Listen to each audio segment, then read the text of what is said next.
महाशिवरात्रिको पूजाको विशेष कार्यक्रमहरू चाहिँ स्कटल्यान्ड भरिमा कहाँ छ त्यो चाहिँ जानकारी दिनुस् न। एकदम सही कुरा। अब हामी बेलायतको पनि यो सुदूर उत्तर क्षेत्र स्कटल्यान्डमा छौँ। स्कटल्यान्डमा विशेष गरेर हाम्रा 5-6वटा ठाउँहरू छन्, मन्दिरहरू छन्। यदि हामीले एकदम नर्थ इस्टबाट सुरु गऱ्यौँ भने एबरडिन भन्ने एउटा सहर छ, जुन चाहिँ स्कटल्यान्डको तेस्रो ठुलो सहर पनि भन्छौँ, जहाँ अहिले हामी पनि बसिरहेका छौँ।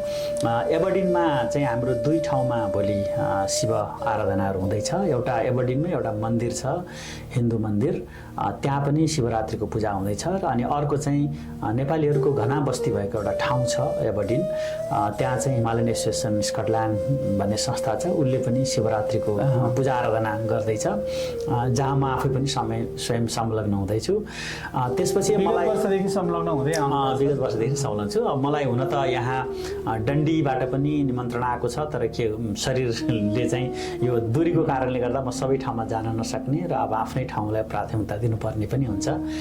डन्डी भन्ने एउटा यहाँबाट करिब 1.5 घन्टा सवा घन्टाको ड्राइभमा 70 माइल एबरडिनबाट दक्षिणपट्टि साउथ वेस्टपट्टि छ।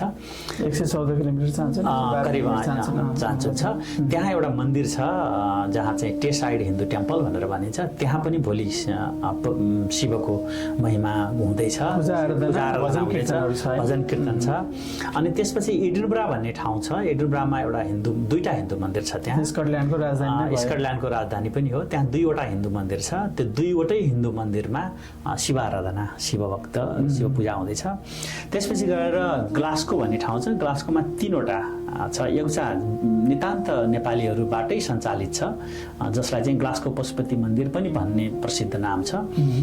त्यहाँ पनि शिव आराधना र शिव पूजा हुँदैछ। त्यसपछि अर्को एउटा ग्लास्कोको ओम मन्दिर छ, त्यहाँ पनि हुँदैछ। र अनि त्यस्तै गरेर अर्को ग्लास्को हिन्दू मन्दिर छ, त्यहाँ पनि हुँदैछ। यसरी ग्लास्कोमा मेरो जानकारीमा आएअनुसार ग्लास्कोमा 3 ठाउँमा, एडिनब्रामा 2वटा, 5वटा भयो, डन्डीमा एउटा 6वटा गरेर एबरडिनमा 2टा गर्दाखेरि झन्डै 8-9वटा ठाउँहरूमा मेरो जानकारीमा आएसम्म छ। अब हुन त विभिन्न समूहगत हिसाबले नेपालीहरू जो चाहिँ हिन्दू धर्मावलम्बीहरू हुन्छ, अरू मुलुकका पनि हिन्दू धर्मावलम्बीहरू एकत्रित भएको ठाउँमा आफ्नो ढङ्गले पनि गरिराख्नु भएको होला, त्यो मेरो जानकारीमा नआएको पनि हुनसक्छ।